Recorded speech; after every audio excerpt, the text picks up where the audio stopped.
There we go. So we're both on stream. My mic's on. You want to just say hi? Yeah, there we go. Your mic is live. Beautiful. Okay, so this is Flying Formation. Mickey O'Brien, it's your second time on here, man. Welcome back, dude. I appreciate you coming on to do this again. I like the new album, man. Orebody is dope. Can you tell us a little bit about it?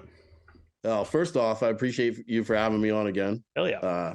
Yeah, anybody that supports independent artists like this is the fucking best. So, can I swear? Yeah. Oh, yeah. No worries. Yeah. Okay, word. Yeah, so the new album. Like, I know I've seen some of your other interviews. You've been doing the interview circuit, and, you know, I pay attention. So, like, I've seen you talk about how, like, you went in and you sat with a therapist. Am I right on that one? A therapist friend maybe or something, and went through a bunch of different emotions to kind of base songs on? Is that the idea? Yeah, that's exactly it. Yeah, we picked 8 different emotions, and then I sat down with a friend of mine who's a psychotherapist. He actually does all the narration on the album too. Okay, yeah, I wondered whose voice that was. He's like a white Morgan Freeman. Does he do like spoken word poetry and stuff like on his own? You know what, man? This is one of the. You ever have a friend that's like just fucking awesome at everything? Yes, I've met those people. Yeah, they're out there. Yeah, he's one of those guys. So okay. Did he write the stuff he was saying? Yeah, he did for sure. Nice. Yeah. Yeah. So like 8 different emotions. I mean, like, I can't even really think off the top of my head of 8 different human emotions. I mean, I'm sure I could if I really sat and listed them, but like, can you give me the list? Yeah, we based it off of you know what an emotion wheel is? No, not really. So I'm hesitant on calling them primary, but let's call them like base root emotions, right? So there was like similar to the color wheel we're talking then. Almost like exactly the same. So like joy would bring this and this and this and this, right? Like as it went down the scale. So they were joy, disgust, shock, grief, fear. I'm getting good at memorizing these now. Grief, fear,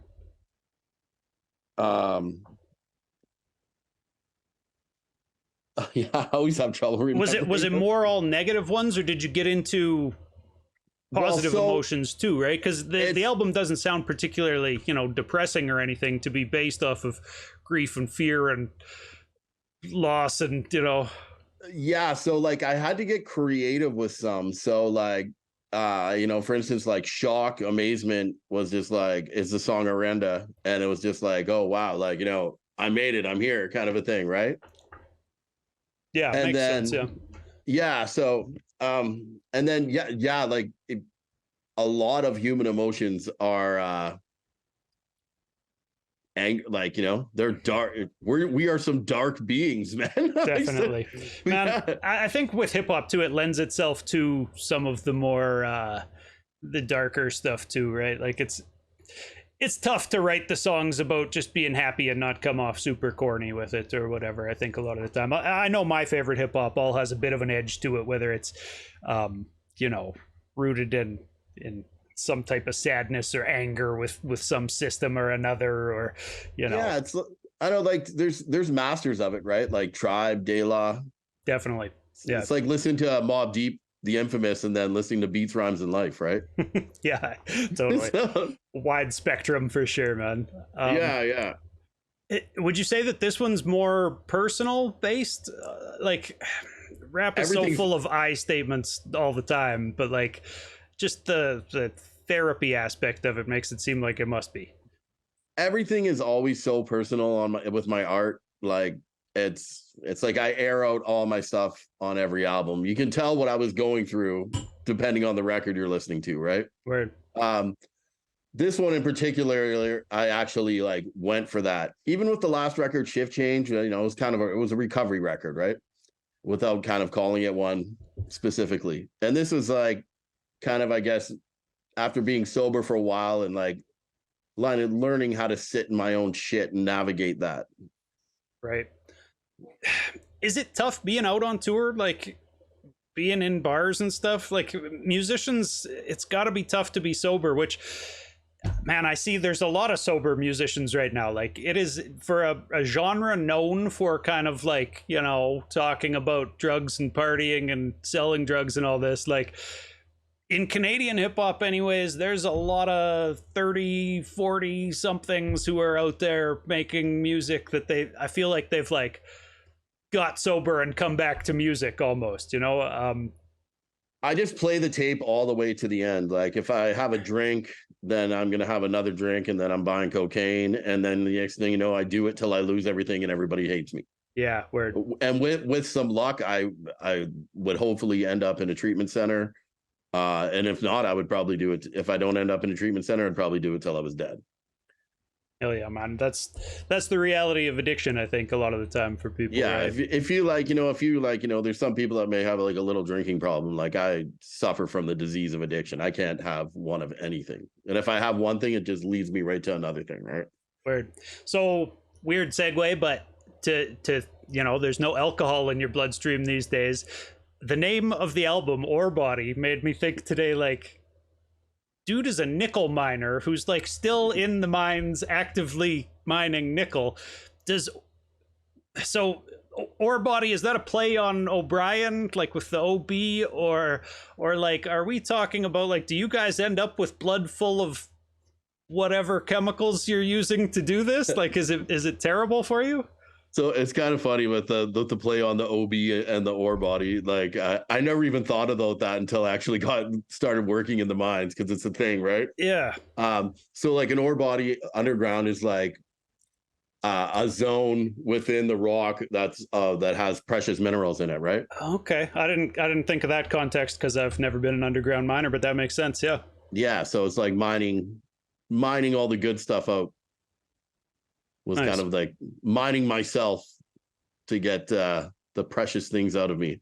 I like that, man. I like that. Yeah. Mm-hmm. Okay, here's one. So blue collar rap, man. Like Rhymefest has an album in the early 2000s called Blue Collar Rap that I had to look up to make sure I remembered. But like, yeah, that was real. And then like Fortunato has 2 albums, Blue Collar Rap Part 1 and 2. Arlo Maverick is an Edmonton-based guy I talked to. He's got an album coming up called Blue Collar. Is this the era of blue collar rap? Are we ready to knock some of the polish off of kind of the glitz and glamour of rap? I think just society as a whole is kind of changing, and hip hop's going to change with it. Especially now since a lot of us are older and ageism in hip hop is done, right? Yeah. So you're really going to see, like, I don't know, if you're in your late 30s or 40s and still selling dope, you're a fucking loser. You know what I mean? Yeah. Like anybody I know that lasted that long, it hasn't ended well for them, right? I mean, typically, yeah, you're not going to make it that long for one reason or another, right? Yeah. Right? You're dead or in jail, right? So I think what we're kind of seeing is like, hip hop growing up and us talking about real life situations instead of like extravagant, dream situations that most of us do not live in. Yeah. Bring it down to earth, reality raps a little bit more. Yeah, totally. Yeah. That's what I gravitate towards. I mean, sometimes I can do with some escapism in my music too, but I do appreciate the MCs who like will talk about their day job. There's a lot of MCs who will never say anything about that they have any other job other than rapping or maybe selling drugs in their raps, right? Like, but not many guys will actually like admit that, like, hey, we're out here living real lives and we work these blue collar jobs just the same as everybody else, and then we rap at night. Yeah, and it's a skill based sport, right? Exactly. And everybody's kind of got their own thing, right? So, my angle is like, and I would never like compare myself on any other level except the fact that like, I'm like a bit of an emotional rapper, like, say like Tupac as opposed to Biggie. Sure. Yeah. You know what I mean? So Tupac was more emotionally driven. Yeah. Biggie more bar driven. I can. Right. Yeah. I get you. Yeah. More intricacy. Yeah, man. I mean, I think it's all about finding that lane and working with it, right? Like building with the audience that does support you rather than concerning ourselves with trying to get everybody to support you. You know, I think there's definitely different aspects to that, or different opinions on that one, but It's a hard lesson to learn, bro. just to go niche. Well, just not even just like, what do you mean you don't like my shit, dude? It's dope. Yeah. You know what I mean? Yeah. And I don't know, man, like, what's that? Is it Fife Dog? So do it for yourself. No, that's Lords of the Underground. So do it for yourself and do it from the hood, but Yeah. do it from the heart, because that's when it's good. Hell yeah. And that's like, you know, as long as you're real, it's gonna, that's what hip hop is, right? Yeah, As long as you're being authenticity. real. Yeah, Authenticity. that's the most valuable aspect, I think, for a rapper to have, is just authenticity, whether it's on the thug side or the real life down to earth side, right? Well, not to say that some guys aren't living that life too. It can be real for them as well. But dude, I know you reached out for live instrumentation on this album. That was another thing I saw you talking about in some of these interviews. Do you ever get a chance to actually play with live instrumentation, like when you're performing in any of these shows? Have you got people up on stage with a horn section or whatever? Oh man, that would be the goal. I wish I could afford to pay them. Word. So, you know what I mean? Yeah. Like, or if I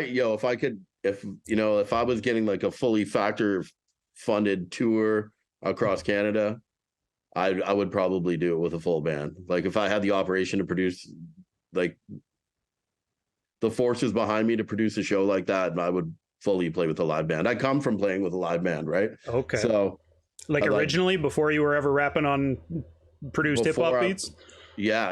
I actually, before this would be like 1995, 1996. I had a live band before I heard of the Roots. Okay, nice. So it was always a hip hop band right from jump, eh? Yeah, because I never had, growing up in Sudbury, Ontario, I never really had access to like MPCs. No one in my area was messing with anything like that, right? Right. And yeah, it's pre-internet when we're exposed to all these things, right? Before the internet, there was like wizardry if anybody knew how to actually use those machines, man. I don't know how people learned that shit. Yeah, well, then we got into that beautiful day and age where you could just steal shit off the internet for free, and we were all bootlegging Reason. Yeah.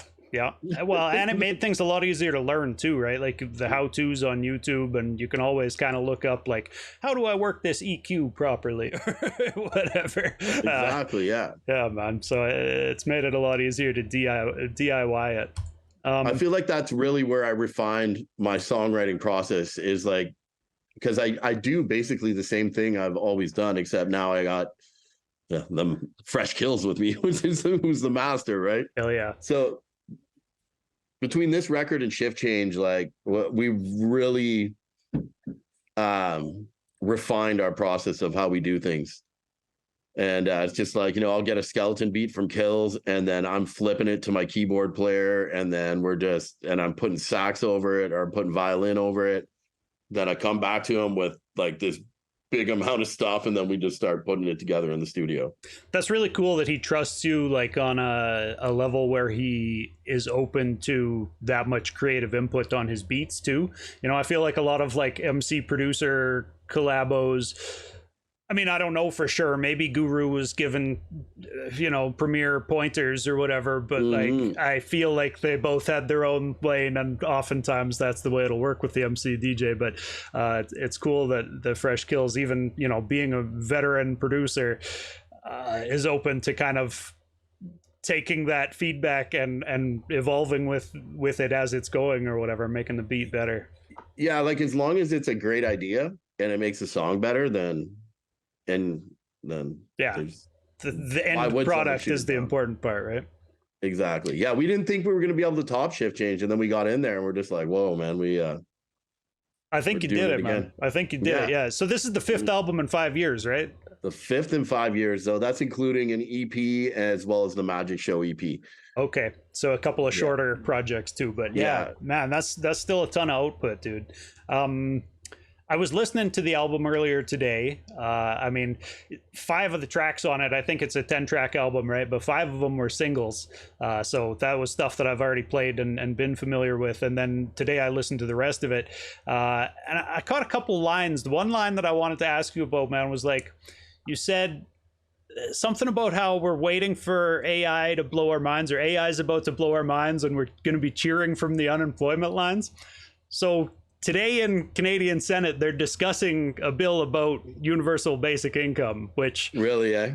to me, I mean, feels like kind of an inevitability with AI and robotics taking over everybody's jobs. And like, just, yeah, it seems the trend is less and less people are finding good work out there. So I wanted to ask you, man, you got any opinion on UBI? Just topical? Well, you can take it two different ways, right? That line specifically is just like, you know what I mean? And a prime example of it would be what just happened with the writer's strike and what's happening with the actors still being on strike, right? Yeah. Taking out the human element and stuff, and then us not getting paid, right? Yeah, for people who don't know, that whole thing was about like the writers standing up saying like, we don't want, well, and actors too. The actors specifically, I guess, like their likeness, a lot of their contracts was saying, we're now allowed to use your likeness to use AI and generate more content with this actor's likeness or whatever, which so is like crazy. Instead of Morgan Freeman actually going in and doing voiceovers on something, they just type in what he's going to say and type going to AI and click Morgan Freeman type voice, and it's done, right? Yeah. Which is crazy to me. And so here's how I feel about the universal basic income. Obviously, I don't think it's going to come as quick as everybody thinks. I think what's going to happen is you're going to see the whole economy change. And I think you're seeing the government prepare for that right now with like smashing the social media companies and trying to get Canadian content. Tax out of them. Yeah. Yeah. And you know what, man? Fuck you. Pay us, man. Yeah, like, totally. Why the fuck do I got to get 1,000 subscribers on YouTube plus 2,400 fucking hours or whatever it is watched before you pay me when you're throwing a fucking Coke or Pepsi commercial in front of my content? Yeah. Yeah, I agree completely, man. Total Twitch, bullshit. I mean, it might be pennies that I make off of like this stream or any other stream, but at least you do see the monetization. There's no like weird cap that you have to get 1,000 hours of people watching or whatever. Like, yeah, Twitch, it's not the greatest, but it does help the creators a little bit that way. But yeah, for sure. But when that does come, my view on it is like, and I see a lot of this, like government caters to people way the fuck up here, okay, and way the fuck down here, and everybody in between takes the brunt of it, which is bullshit. Yeah. And I gotta be careful of what I say. So like, my day job, I'm making like $100,000 a year, which by today's standards isn't really a lot of money. And you're still tapping into Factor? Come on, man. No. Don't worry about it. Grimes is still tapping into Factor, and she was with Elon. So is Drake probably, man. Yeah, likely. Yeah. I'm just heckling. But it's like, I think they should give it to everybody across the board and make people pay tax on it, and then it just goes right back into the economy. Yeah. So that's kind of my whole view on the situation. Like, even if you made $1 million a fucking year, you're gonna get this shitty $2,000 a month fucking thing that you can just put aside in a bank account somewhere, and when tax time comes, right? Yeah.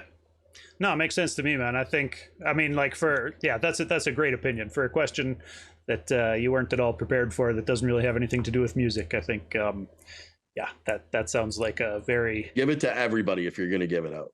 On point thing to say, which I think is the idea that they're trying to push for UBI, right? And make it so that it's enough to help people stay in housing or whatever and stay with food on the table, but not enough to really get ahead. And well, we saw it with the CERB during COVID, right? Which was actually paid out more than welfare pays out, which is tough. Yeah, man. CERB was a bit of a mess, but it did help some people for sure. Yeah. Some people, it was some people's come up, dude. Definitely. Yeah. There were a lot of people making what was my joke about it? Fucking signed to Justin Trudeau Records or whatever for that year. I like that, yeah. Trudeau Records. Yeah, man. Didn't the Island Boys come up off of like scamming the stimulus? Is that for real? I don't know. I thought that I'm came pretty up just sure- off of a viral "I'm an Island Boy" song or whatever. I'm pretty sure that was part of their come up. They scammed the stimulus. I mean, I wouldn't be overly surprised. I don't know much about those Mm-hmm. guys, but they don't seem like the most trustworthy characters necessarily. Dude, so I always ask people for like tips for other artists, kind of, and I know that you've got a tour coming up where you're going to Japan, and I think you're going someplace else international, but off the top of my head, I can't remember where. But Australia right after. Australia, right? Okay, so what did you book those yourself? What does that look like? How do you book Japan? I can't even imagine where you would begin. At least like, you know, some English speaking countries, I could take a guess how you would begin, but like, It's very much like internet, man. Just you hook up with people and then you start talking to people and say, hey, yo, I'm looking at coming out, and I'll return the favor if you want to come here, and I'll book a bunch of dates.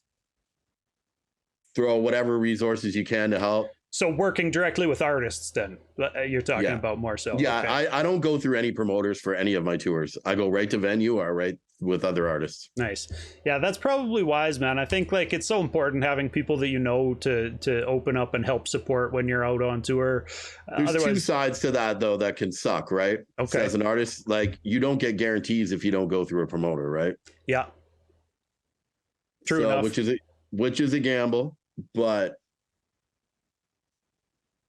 I don't like dealing with promoters, man. Yeah, well, and I mean, can you trust a promoter any more than you can trust? I mean, I guess you can trust a promoter for the guarantee. Yeah, but hopefully. hopefully you can trust. Yeah. I guess it has happened that people get stiffed by promoters too, for sure.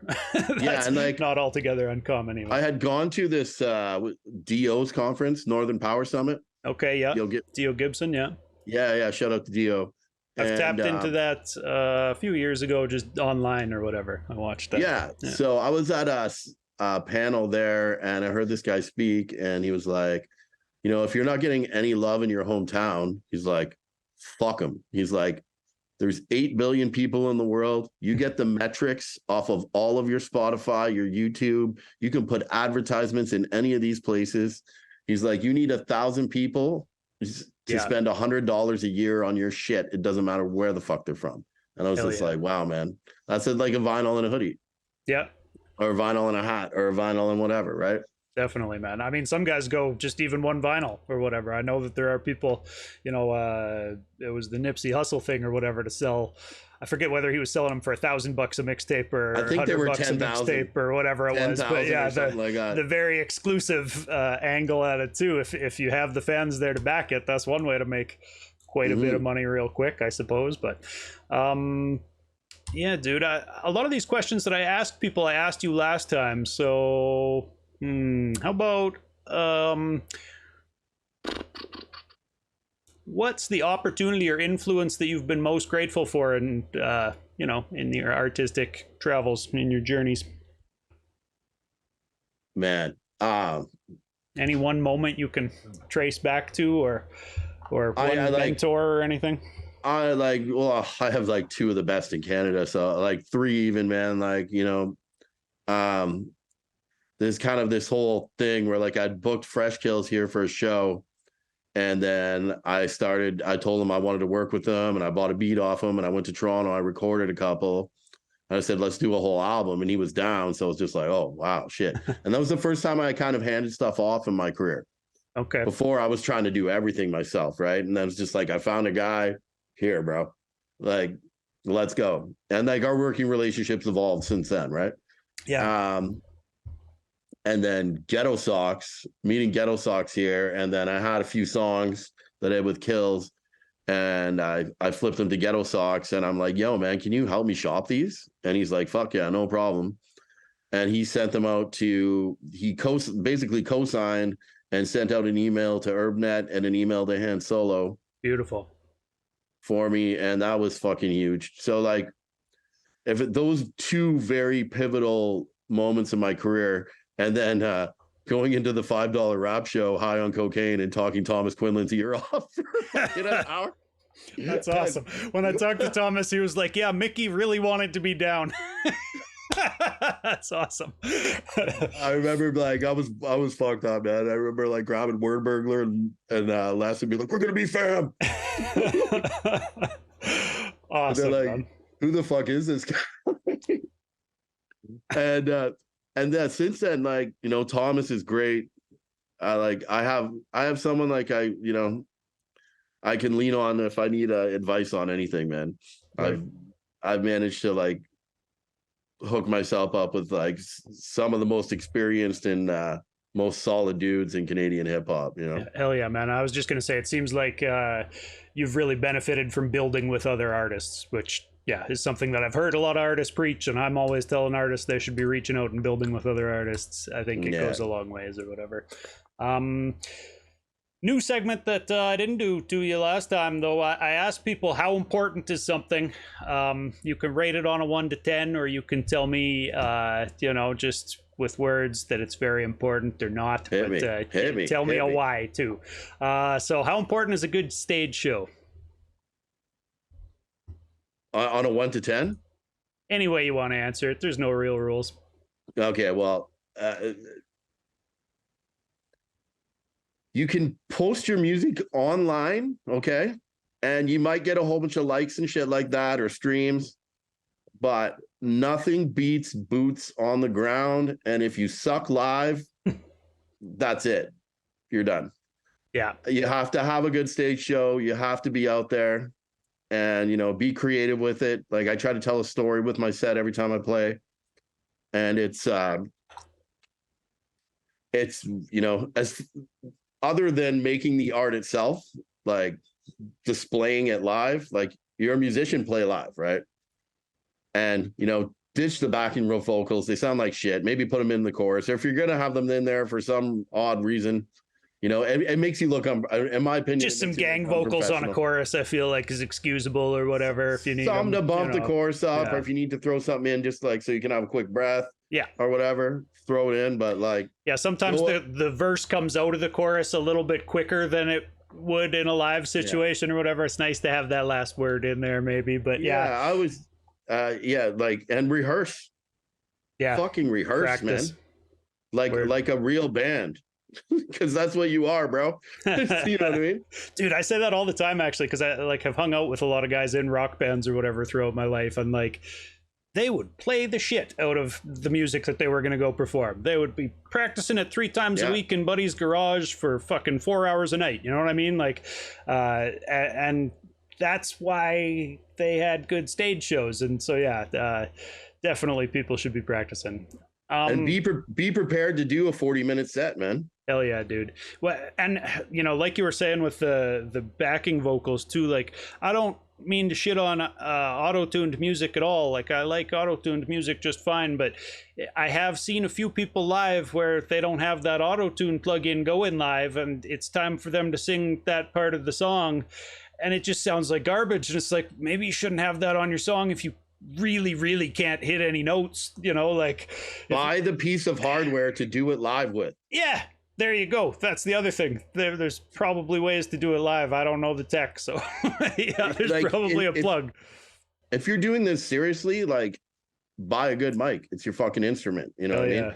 I used to not have one, and I used to work with this drummer all the time, and fuck, he would give me shit. Like, bro, bring your instrument. Where's your instrument? Where's your instrument? You a singer?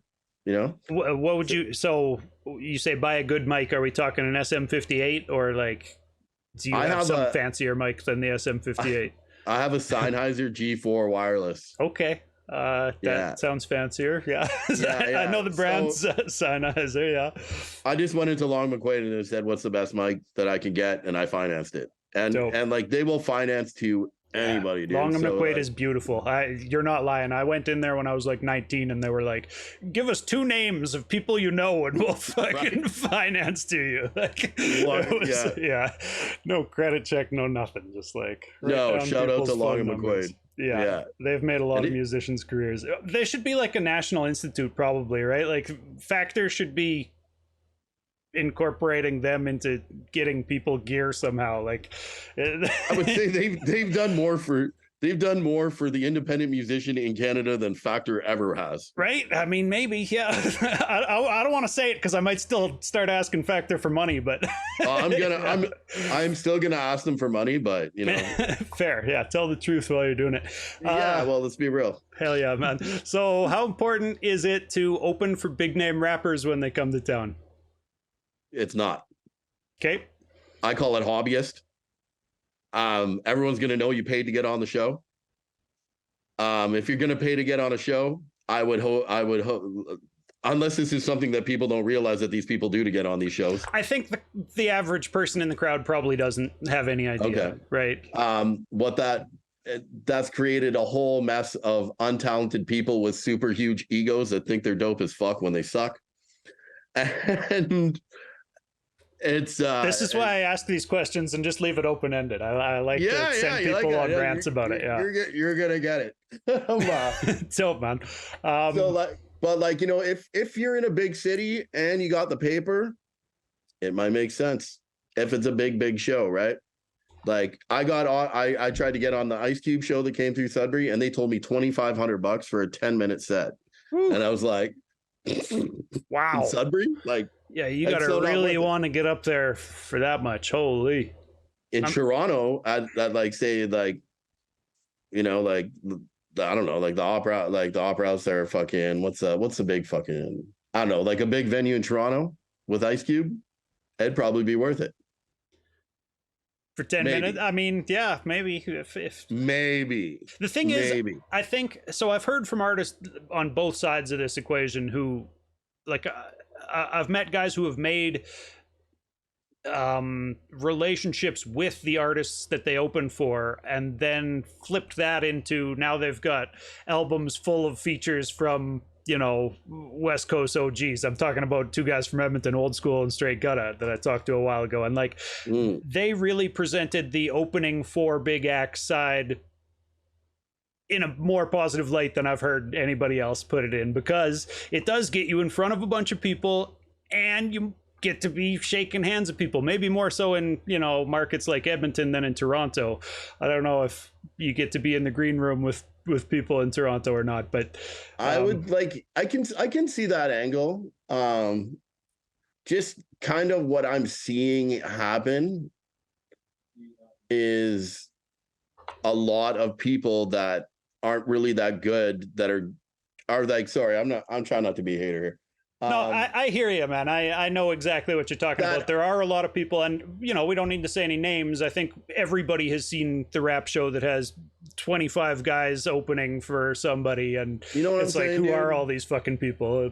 Yeah, and that's not to say that everybody who does that is no, for sure, no. Like, but if you're on a show with 10 guys opening, the odds of you hanging out with the fucking headliner or him even watching it, pretty slim. Yeah. Pretty slim. Definitely. And like, you know, like, and the thing is, like, you're going to have to sell this many fucking tickets.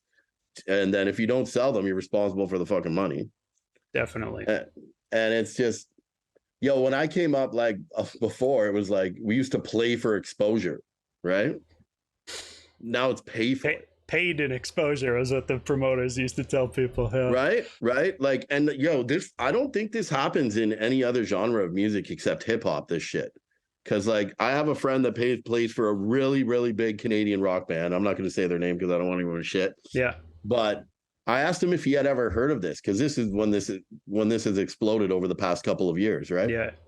And he had told me, what the fuck is that? That's the most stupid shit I ever heard in my life. It's probably tougher to trick 5 guys in a band who are all talking to each other about the deal than it is to trick like the one ego-driven 20-year-old who, you know, might be spending his dad's money or spending his like coke money or whatever else. Totally. Right? So like that.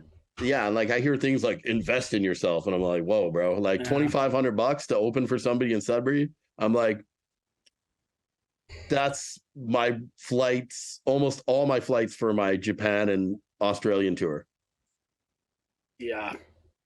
You know what I mean? I would say you'll probably get more plays on your, you know, streaming platforms and sell more merch touring across Japan and Australia than, You would opening for 10 minutes for Ice Cube in your own city, but and like like I tried it once, like right when that beginning, I was like, okay, well, this shit is like blown up. This is how things are done now. I might as well fucking just give it a go. And it was just like, fuck this, dude. I got so disappointed. I got ripped off.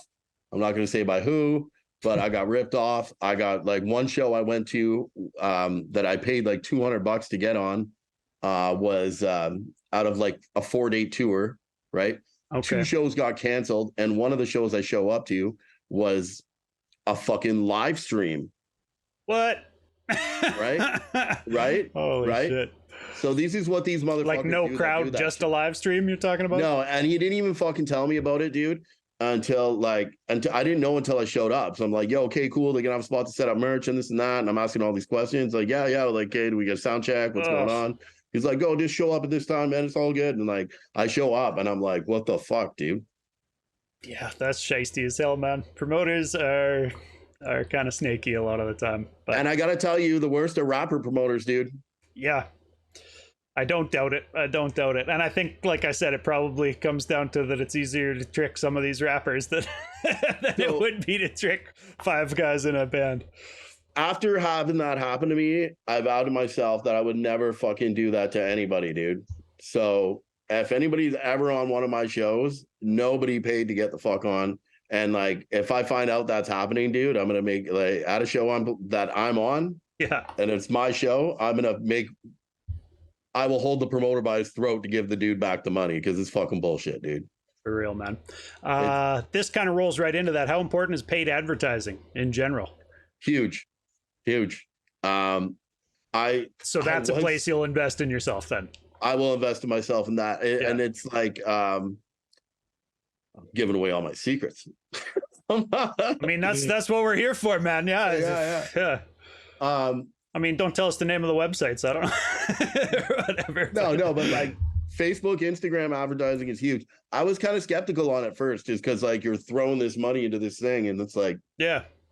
Yo, homie, you calling your boy in Vancouver, be like, yo, bro, you see that? He'd be like, no, man. I'd be like, fuck. Like, why isn't it showing up? Right. But after a while, like, it does work. I'm seeing the results of it, man. So like, just in like more follows coming over and stuff. Yeah, not only that, man. It's like I hit a place before I go on tour or before the album comes out. Then then I hit it after again, and then I have that saved for anytime anything comes out, and boom, that place is on there. And like. That's a good idea. So target it before you're about to show up in the city. Before and after. Yeah. And I'm noticing a big difference, like people coming out to shows, people hearing of you. It's massive, dude. Like it works well.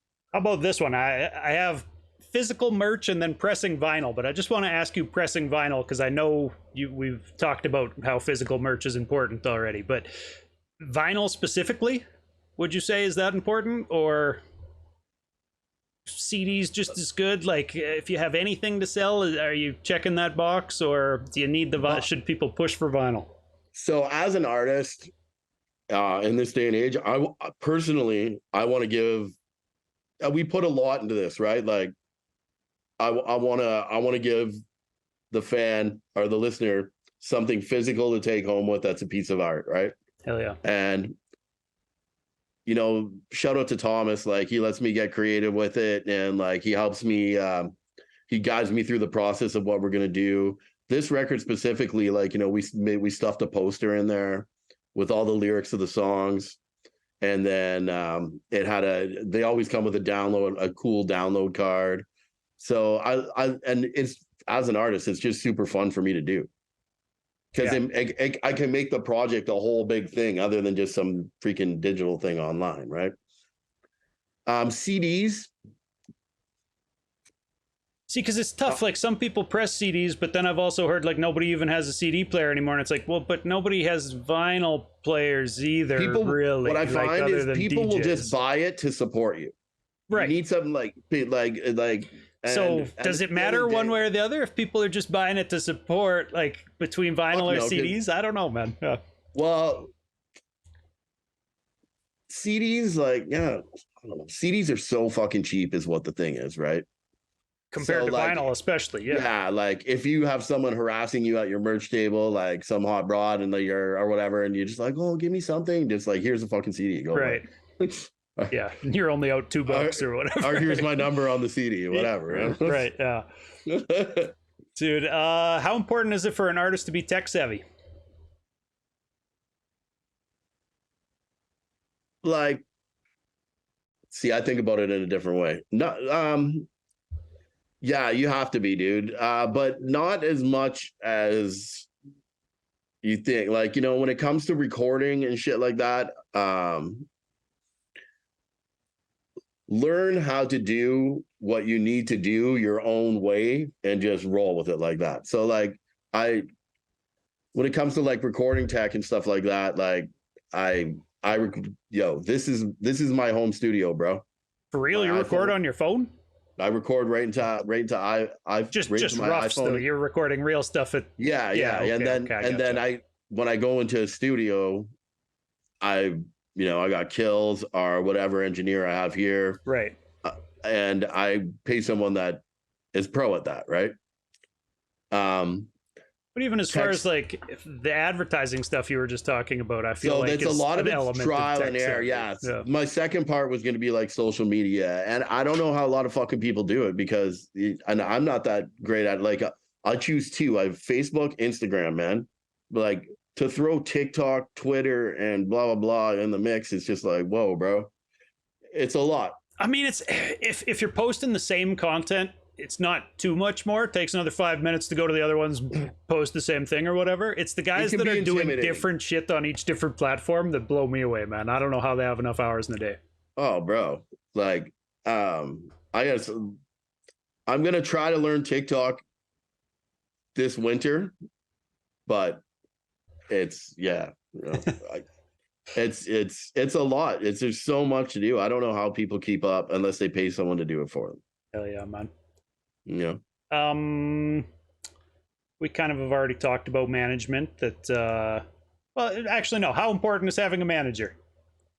Having a manager is good, but you have to be at the proper level to do it.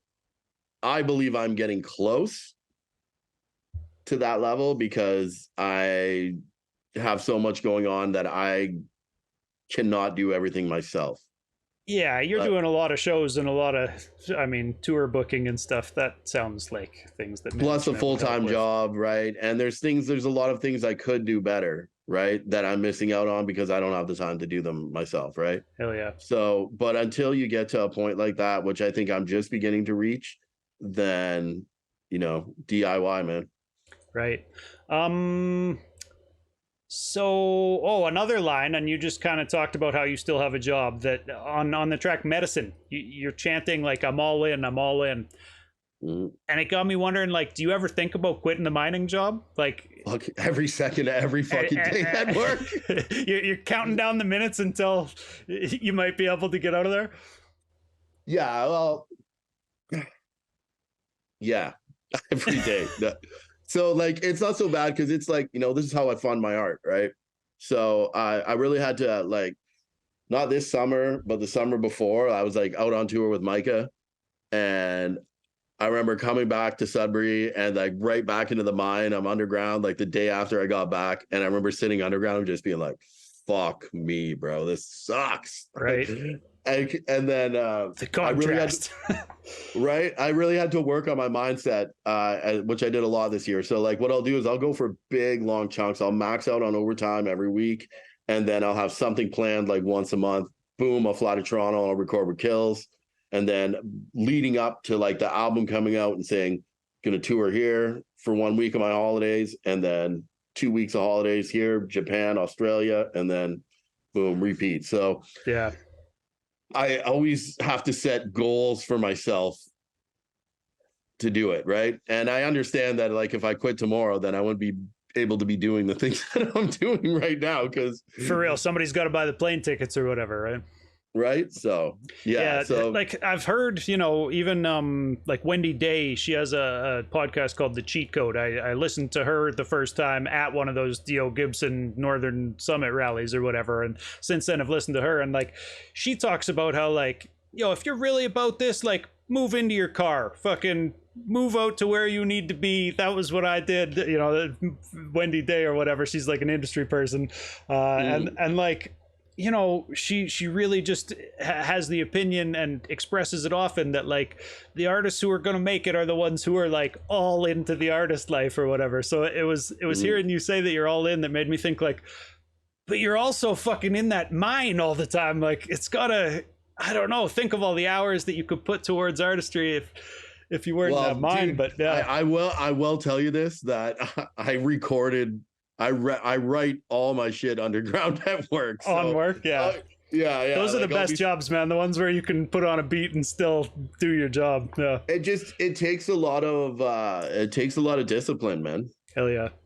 And which I wasn't good at before, but now I'm getting better at it. So like, yeah, it was really shifting my mindset. Like I'm gonna do this, like this, and like say in between recording sessions for the record, right? Yeah. I'm underground. I'll be like, oh shit, I have a deadline. By this day, I have to have this much done to go see kills, and this is what I'm gonna do with the session, and this and that, right? And then so I'm doing this on my phone, right? I mean, that's, the phone is more powerful than people's computers 20 years ago were, so why not, right? Like, yeah. I joke with my boss. I'm like, oh, what, bro? You got like 6 guys to manage? I'm like, I got like 10 people working for me in like 4 different time zones right now, dude. Like, yeah, talking to different artists and shit. yeah, dude. Yeah, man. What else? So I got you to describe your local scene. Has anything changed out in Sudbury since last time? What's the hip hop scene in Sudbury look like? Pay to play has killed local rap shows. Fair enough. Yeah, sounds about right. That'll happen, I guess. Yeah. Another one I asked you last time was name some people that I should be up on. Johnny Business is a guy you named last time that I think is dope. So I appreciate that suggestion. Anybody else? Max Moon, who I was in, who's in my Magic Show project with me. He's been putting out some really cool, like weirdo hip hop stuff that I'll get you the name of it. I forget the name of it right now, but solo stuff from Max Moon though? Yeah, well, it's him and another producer. And it's some weird, here it is. It's called Spiritual Dispatchers. Okay. Cool name. I like that. Yeah, it's really weirdo, cool stuff, man. All right. I'm going to let you go here soon, Mickey, but I got one more hot seat question for you, man. This one, you know, it might throw you a little bit. Does hip hop inherently fall into either side of the political spectrum? It's a question I think about a lot, and I don't actually have an answer to it, man. But I would say I don't think there's a good answer, but I wanted to hear what artists tell me when I ask them that. Okay, I would say that originally, yes. What I kind of see happening, you know, the political spectrum has really changed, right? Sure. Since it's become very polarized, yeah. Very polarized, right? I feel like now a lot of rappers tiptoe a line where they don't want to express too much of either of, you know, depending if they're progressive guys, they don't express too much of it because they don't want to piss off that 50% who don't want to hear that, and then vice versa too, right? Yeah, no, like I really, to a certain extent, after COVID, man, I'm like, whoa, like and it's not that I don't want to piss anybody off, man. It's just that I don't want to fucking hear it, bro. Yeah. You know what I mean? It's not there for the debate. Yeah, for sure. Yeah, dude. And like, you know, like, I think that's fair, man. I would definitely be probably the exact opposite of like Tom McDonald. Right. You know what I mean? Yep. And a lot of it, I think I've been watching, and it's like, okay, there's a guy who's definitely playing to one side though, and like, fingers up at the other side. This like on the political spectrum, like I don't know when becoming a right-wing fucking douchebag became cool again. It's just weird to me. Yeah, it became like what young men think is manly at this point, I think, like, which is weird to me. We need progressive guys who will still punch a guy in the face. You know, that's my thing, man. Yo, man, we're here, bro. Yeah, we're out here, definitely. That does exist. It's just no one wants to speak up because they don't want to hear it, man. And like I saw I remember Kills posted something during COVID about like, should I sell a beat to a guy that's going to make an anti-vax song out of it, right? That's a great question. And motherfucker got crucified in his comments. There was hundreds and hundreds of comments being like, career-ending move, and like, what the fuck, bro? Yeah. I mean, so it's questionable how many of those people are real and how many of them are like Sergey in some fucking bot farm in Russia or whatever, man. I'm pretty sure that they were real. Okay. And they were just, everyone's just uber sensitive, like, you know, called left people super sensitive, where like, I don't know, man, like, I don't like Justin Trudeau, but I'm not going to put a big fuck Trudeau decal on my truck and drive around the city fucking screaming freedom. Yeah, I hear you, man. I'm not a huge fan of the guy either, but it got weird to like hate on him because like I don't want to be lumped in with those guys. You know what I mean? Right. Like, yeah. Like, you motherfuckers make me like Trudeau. Exactly. I'm like, well, at least he legalized weed, I guess. Like, yeah, tried to find something good. Yeah. And it was like, I don't know, man. Like it's very strange times, and I'll blame it on the man with the spray tan south of the border there. Yeah.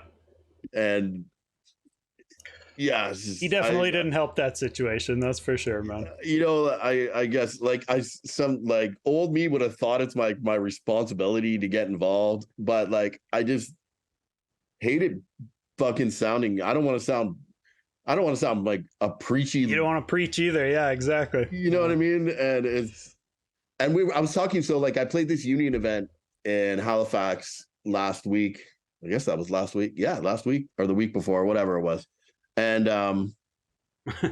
you're flying around a lot these days. So. Yeah. Who's sitting out front of the union function thing with some of the homies after it, and it was like, was Lee Reed in attendance? That sounds like a Lee Reed type of event. No, but Darius from Tester Logic. Okay, yeah. His wife was there, and I hadn't seen her in a long time. So shout out Sakura. She was that was dope. Super cool. Yeah. And his son got on stage with me and started singing some "Fuck the Police." Merry the progressive Christmas rappers song. Are still out there.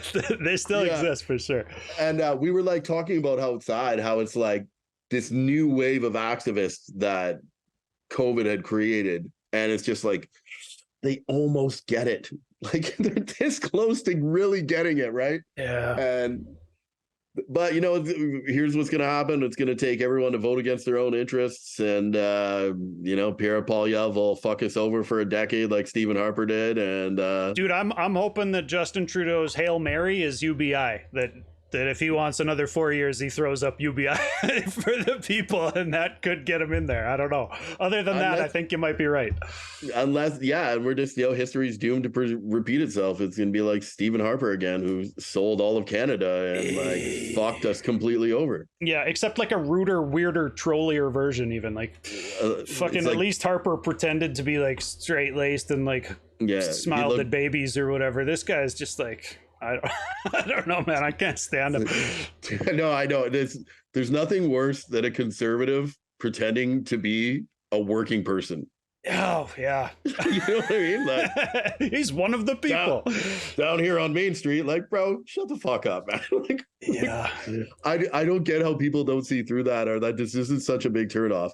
And another thing that kind of freaks me out about them is like, does the real conservative base, are they even really with that guy? Because it looks, the kind of shit that he does or says, and like to what I would think like a true blue conservative would be like a super turnoff. Like those aren't like the anti-vax people and shit like that, dude. Like, and that's kind of like the vote like I see him trying to that get, he can count on. Yeah, he was out there bringing them donuts and shit. Like all these people on ODSP and welfare voting against themselves. So like, I appreciate you for saying it, Mickey, because yeah, I mean, everybody's speaking it, none right? of us want to be preachy, but fucking somebody has to talk about it at some point. Yeah, shit. So yeah, I appreciate that, dude. I won't drag you through the weeds anymore on that one though, because yeah, we don't want to piss people off. I don't want to go off too hard. If I could read, is there comments going off hating me right now? No, we only have 3 people and they're being silent in chat, but you never know. Yeah, so I guess they approve, but I think most of the people who I do get in my Twitch anyways seem to be the progressive ones. But yeah, it's a question I've wanted to start asking people, and you're the first one I've asked, but I liked that. I think I will ask that one to more people and make people squirm a little bit as they try to answer that one, man. Yeah. All right, dude. Well, I appreciate you coming on here and, answering everything I threw at you. I appreciate you putting out all the dope music that you do. I wish you the best in Japan and Australia and also down in those mines, dude. But yeah, thanks for doing this. Thank you, man, for just supporting independent artists like this. It means the world to us, man. Any platform that we can get out there and there's not enough of them. There's not enough of them. Peace to all the other rap podcasters across the country. Yeah, shout out. It's not contests. Yeah. All right, man. Thanks for doing this. Peace. Peace, brother. Thank you. All right, everybody. So that was Mickey O'Brien, Fly in Formation. Part 2, I guess. He was on season 1 of Fly in Formation. He's the second repeat guest. Old Gorilla Bones from Calgary was the first repeat guest, but he used 2 different names. He was the Dirty Sample in season 1 and then Old Gorilla Bones in season 2. So, maybe Orebody here was the first real repeat guest. I don't know. Anyways, lots of Fly in Formation coming up. I just put up the schedule for October, November. That's a Instagram post I made, but you can find it over at Doobyis.com as well. There's posts over at Doobyis.com about every episode of After the Smoke is Clear, where I, rant and rave in text form about the different songs and what I think about them and the artists that made them.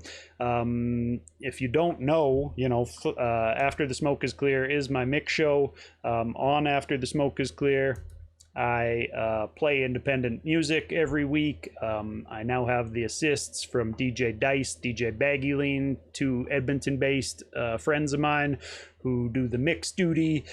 So one of them mixes each different episode, and then I just yell over it. And it's all about getting as much independent music into as many new ears as possible. So if you like new music, if you like supporting independent artists, definitely tap into that. Mixcloud.com/Doobyis is where you can do that.